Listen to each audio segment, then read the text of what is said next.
Friends, in the last lecture we have seen the variation of specific conductance with dilution or concentration. Then today we are going to see the variation of equivalent conductance with concentration. Since the specific conductance is decreases with dilution while equivalent conductance increases with dilution and decreases with concentration. On dilution, the equivalent conductance is specific conductance is increases. Gives why? Because it gives more number of ions, hence the conductance increases with dilution.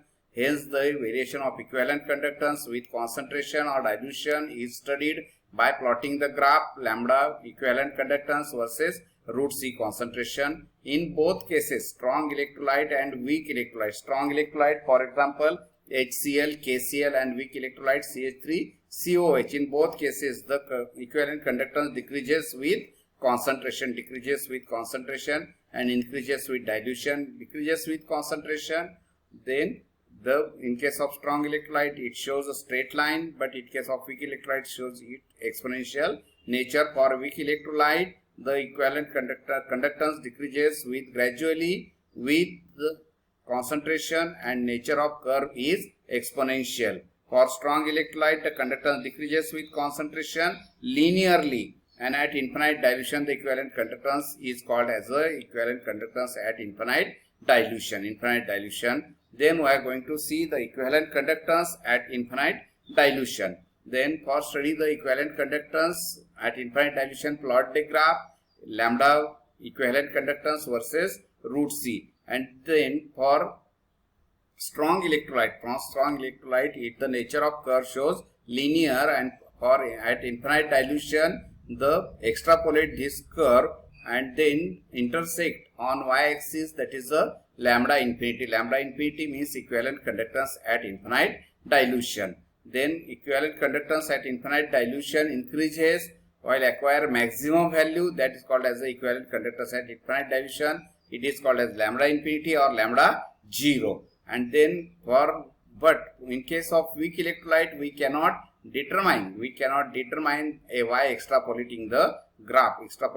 So for determination of equivalent conductance of weak electrolyte, Kohlhaas law is applicable. Kohlhaas suggested the equation for weak electrolyte at infinite dilution is lambda equal to lambda 0 minus b under root of c, y equal to mx plus c, where lambda is the equivalent conductance at given concentration C, lambda 0 is equivalent conductance at infinite dilution, and B is constant and C is concentration. And when we plot the graph lambda versus root C, lambda 0 for strong electrolyte can be calculated by extrapolating, but for weak electrolyte lambda 0 can be calculated by using Kohlhaas law. We cannot determine by extrapolating the graph. So then we are going to see the Kohlhaas law of independent migration of ions for weak electrolyte. Then equivalent conductance at infinite dilution of weak electrolyte can be calculated by using this law. At infinite dilution, total equivalent conductance of weak electrolyte is the sum of the ionic equivalent conductance of ion, independent migrating ion, and depends on the nature of ions. And according to this law, there is a difference between the equivalent conductance of electrolyte containing same ion or common ion is constant. So considering the example KCl, LiCl, in this case the Cl is a common ion. The value of in this case K and KCl 149.9, 115.0. Then other common ion is KNO3, LiNO3. KLi.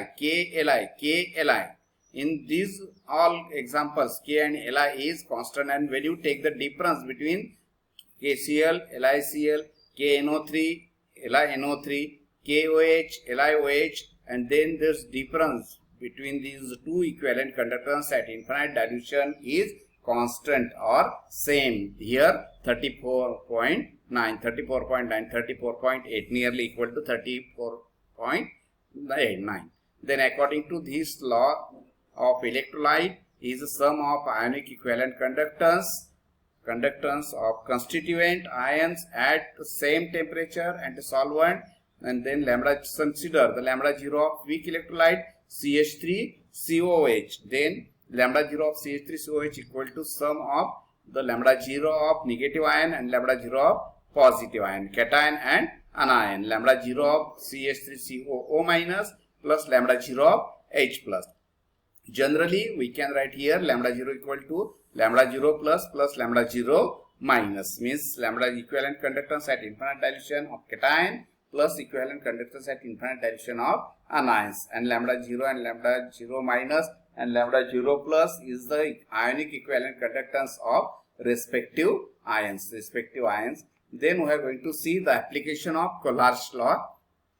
By using Collard's law, we can calculate the equivalent conductance of weak electrolyte at infinite dilution by using the value of ionic equivalent conductance of respective ions, and then at infinite dilution calculate, suppose for example calculate the lambda 0 of NH4OH. NH4OH is a weak base, and for calculating of weak base we can take the lambda 0 of NH4Cl, lambda 0 of calcium hydroxide and lambda 0 of CaCl2.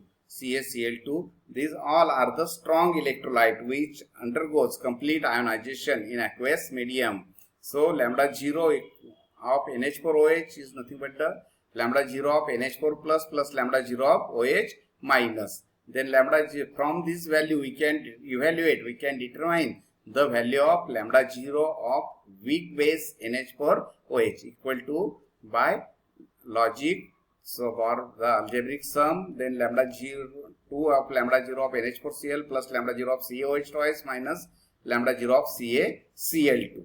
Then these strong electrolyte are ionized as twice lambda 0 of NH4 plus twice lambda 0 of Cl minus plus lambda 0 of Ca plus 2 plus lambda 0 of twice, here twice OH minus ion, twice lambda 0 of OH minus ion, here minus lambda 0 of Ca plus 2 minus twice Cl minus ion. Then here plus twice Cl minus ion minus twice Cl minus ion get cancelled.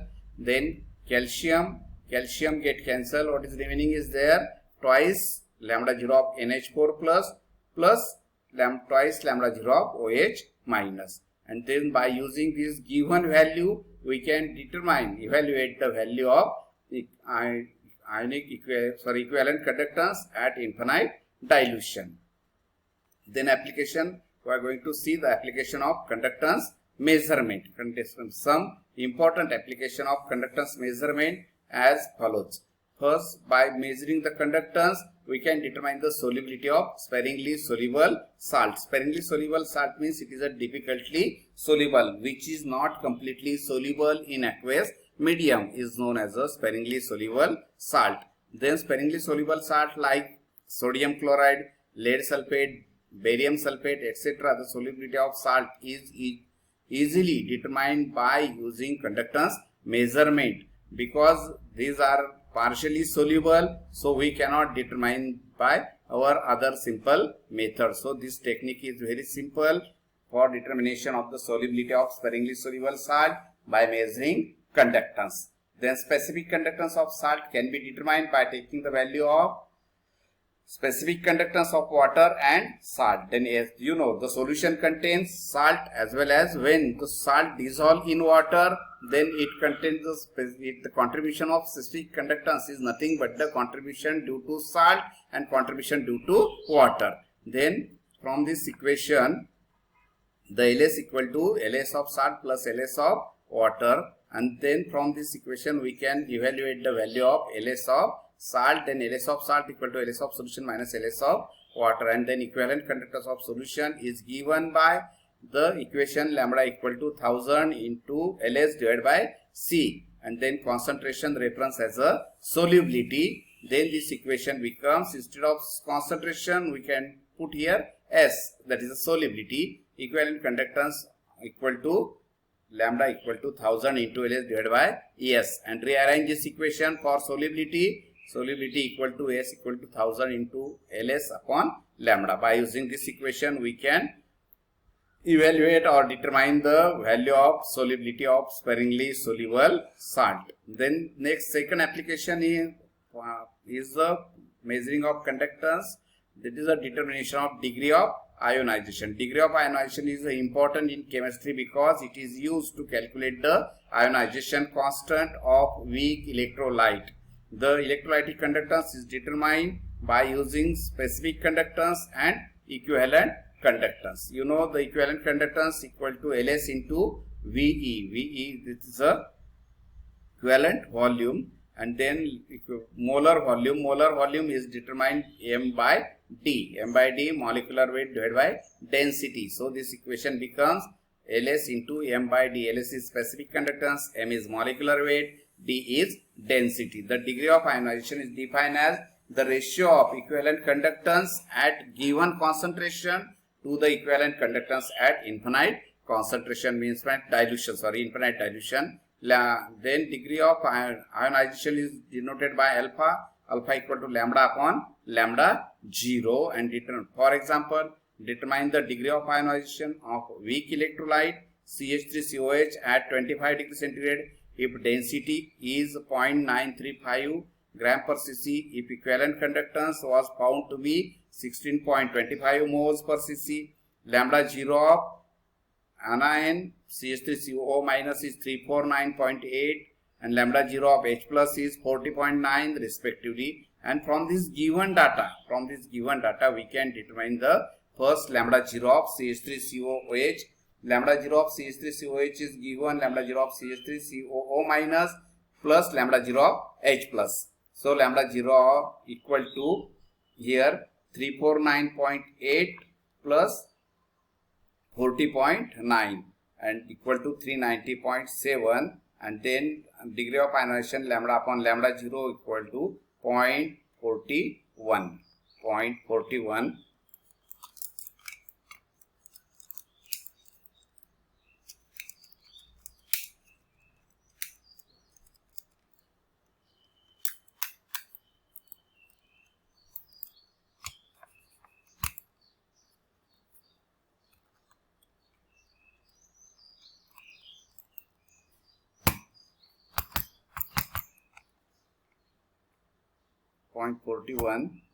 Then we are going to see the third application is the conductance measurement, then determination of the end point. End point, generally the determination of end point of titration is observing the color change. But in some cases like the precipitation titration, complexometry titration or redox titration, we cannot determine by observing the change in color precisely. So this type of titration, end point of titration, can be determined by measuring the conductance. Then determination of end point or equivalence point of titration can be determined by conductance measurement after every addition of titrant is known as conductometry titration. There are 4 types of conductometry titration: titration of strong acid versus strong base, titration of weak acid, strong acid versus strong base, titration of weak acid versus strong base, titration of weak acid versus strong acid, titration of weak acid versus weak base. Okay, then we are going to see in detail in next lecture.